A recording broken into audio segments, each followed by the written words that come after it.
Hey guys, here at OSMVTXReviews.com. We have a retro review for you guys today. This is the Apple iPod Nano 5th generation, so it's a little bit outdated now, of course. We've seen the smaller clip versions and, of course, the newest version that's out now with a touchscreen. Except with 7 iterations now on the iPod Nano lineup, this is our quick video to explain why we think the iPod Nano 5th generation is still prominent, unique, and perhaps one of the best, may I say, iPod Nanos that Apple has ever produced. Now, the reason, of course, lies behind the fact this plays video. It has mostly the features that even the newer generations have, and it also includes, most importantly, a video camera with microphone and accelerometer. So you can actually shoot video with different settings, and this is one of the biggest selling points of the 5th generation, was that it had so much things and combined so many different elements into this tight little package that the newer generations now do not have, and even the older ones.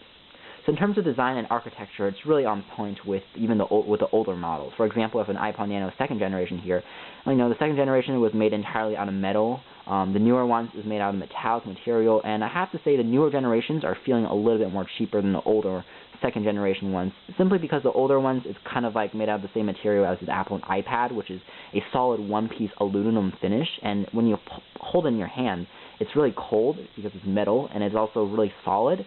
Compared to the newer ones, it's still made out of metal, except it's the paint on it, it's a lot more glossy and shinier, and it doesn't feel as elegant and refined as something like this, which is more like a MacBook finish. In terms of size, it's got the same length and about the same dimensions in terms of curves.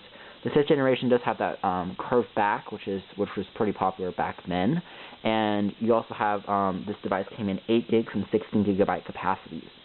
You also have a lanyard, oh no, this is my case, but you also have the camera lens in the back, chrome edge, and your microphone, which is on the top. On the bottom, you have that famous 30-pin dock connector and a 3.5mm headphone jack.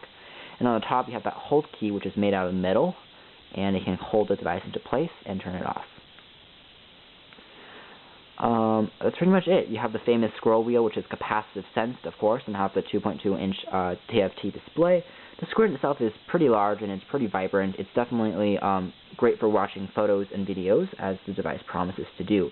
It also has that cover flow-like effect, and we're just going to do a quick run-through for all the features. So, of course, being an iPod, it's recognizable with iTunes, and the music features are limitless. And the music quality on this device is superb. It's excellent. It's one of the best playing music really simplistically as well. So pressing the menu key, of course, you can scroll down and scroll up and press skip tracks and play pause once you're into your music. You have cover flow and genius mixes, artists, so you can look through your people who are playing. The best thing of this device is it's recognizable through multiple different languages, so either from English, from Japanese, Chinese, or even from Spanish. It recognizes all songs and it displays them really effortlessly on the screen, so it's a multilingual MP3 player that does a great job at doing that. So if we want to do something like a Beethoven song from a Symphony 9, it starts playing. Now you'll immediately notice that the 5th generation has a built-in speaker, so you can actually hear the stuff that's going on. It comes out from the bottom. So let's turn off the volume.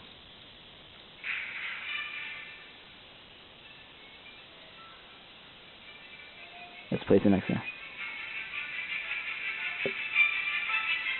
So as you can hear, the speaker itself is actually very, very loud. It can actually get a lot louder than this. Except the thing with the speaker is it's really tinny. It might be a stereo speaker or a mono speaker, I'm not exactly sure, but the sound is kind of mechanical and tinny, but still it's a nice feature to have on this iPod. In addition, it can also play out and say your songs if you want to turn on a fairy-like computer-animated voice, which will go over and tell you what every menu is. It's kind of like on the iPod Shuffle, and it can tell you what menu you're in, what songs are playing. It also works in all languages, which is not just English, which is pretty cool as well. In videos, of course, you can play videos. The screen is one of the larger screens made on an iPod to date, and it's one of the ones that can play video. So if we have something like a Britain's Got Talent, we can take a look at the quality of the video. It's actually very bright. The color saturation is great. The resolution is actually surprisingly on point. The camera's not doing this justice. It's actually really on point, and you can't really see any pixelation at all on the screen. Saturation is great, and concentration is also really good. So the music experience is overall really enjoyable.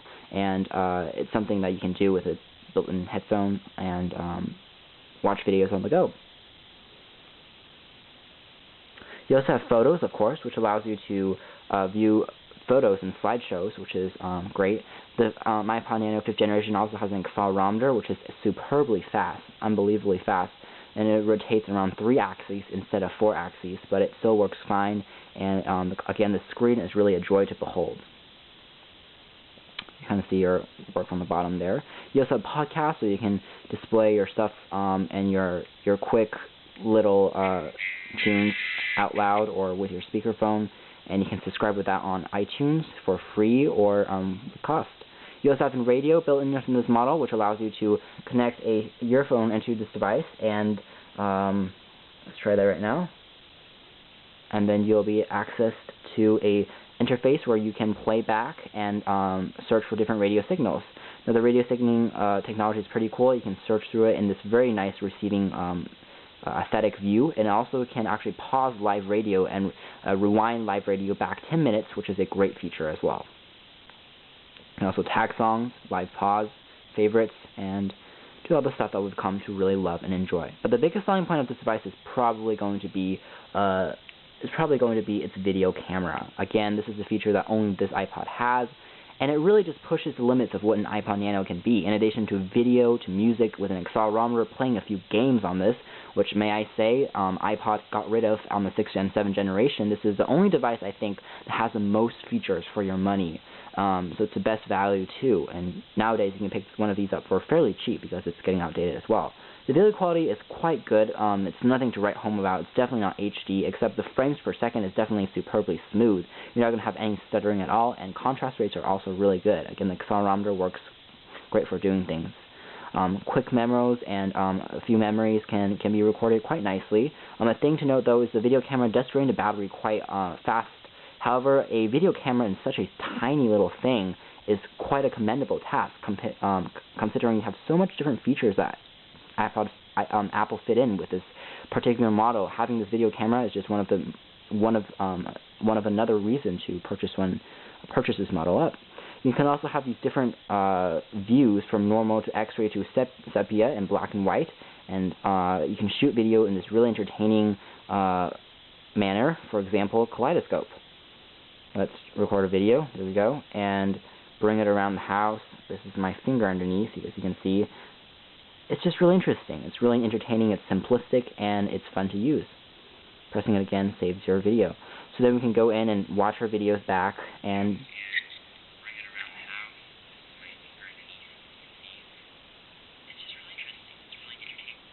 you can also hear that the microphone quality is superbly good. It picks up sound really nicely, and you can play back your videos directly from the device or from your computer. Now, there's some extras on this device as well. For example, there's alarms, so you can use this to set a few alarms and sleep alarms. There's a calendar, pretty stereotypical here. We also have a clock for displaying time, this nice little view. We also have a contacts for adding contacts and phone numbers. In fitness, this device also has a built-in pedometer. It uses another sensor in addition to the accelerometer to record your footsteps, and it works with Nike Plus. So Nike Plus is built in for free on this model, and it allows you to start walking and recording your steps. And once we press it, it's actually automatically going. When you shake it, you're gonna say, and you can set settings for your goal, which is to lose how many weight, and your screen orientation, your history, how much you've walked. It records them in the calendar view. It's just really intuitive, and it's also a fitness tool in addition to being a great entertainment iPod. You also have games on here. You can download games from iTunes, which Apple has pulled out recently, which is unfortunate. However, three that are included are actually really good games. You have Combat, you have Maze, which is a maze, except it uses the gyroscope or accelerometer to let you tilt. So, if we resume the game, you basically have to finish a level within the destined time, and you see that let's see, where am I? So, yes, I am right. You basically tilt a little ball through this maze. It's kind of complicated and hard to see. One of our complaints was definitely that the screen is really small, so it's hard to accurately see things, but you can kind of see movement. There's my ball, and there's my time on the bottom. Now, perhaps the best game on this device is going to be Vortex. It's basically Brick Breaker, except it has a bit of a twist to it, where the bricks are located in a circular 3D-like effect, and basically your pinball goes and shoots from a 360 angle, and you have to hit all the blocks and going deeper and deeper and deeper. It's really cool. So right now, there's my pinball, as you can see from right now, and I can move it around with the 360-degree accelerometer, and I try to hit it back, and I distort all the blocks, and I win the game. So again, another one of the reasons to really enjoy and use the iPod. You also have notes, which you can display text and files and stuff. If we have a animal research, I don't know what this was, homes, I had a few houses for sale that I was keeping on tab, so you can also see all these information and text. It's really cool too, just to view your instructions and stuff like that. You also have the screen lock, so you can set a screen lock and do stuff like that. There's also the stopwatch to have a new timer and to start recording and to stop it. In addition, there's also voice memos built in, so you can talk. It tells you your decibel amount, and it also records your sound, again, with that pretty good microphone. Now, in terms of downsides, the iPod Nano 5th generation is, of course, it's not going to be like the latest generation. There's no touchscreen, and there's also no Bluetooth, which might be a breaker for some people. However, if you consider that all the unique features that this device brings, from cover flow, from the accelerometer to the games, to the pedometer, and especially with that video capture camera on the bottom, this device is really recommendable in this really slim and really pretty package. But one of the biggest downfalls of the device is going to be its battery life. Now, the iPod Nano 5th generation, the battery life isn't that great. If you plan on using the video camera a lot, if you record video for around an hour and a half, the battery is going to drain out and die completely. But if you listen to audio, it will last for quite a long time, and if you use it to watch a video, it's going to drain a little bit faster as well. But if you can undergo those small disadvantages, the iPod Nano 5th generation is a considerable iPod, and if you're planning on buying an iPod Nano, this may be your choice, maybe the best iPod to date that you should buy. Thanks for watching here at OS and VTX Reviews. There's a retro review for you on the iPod Nano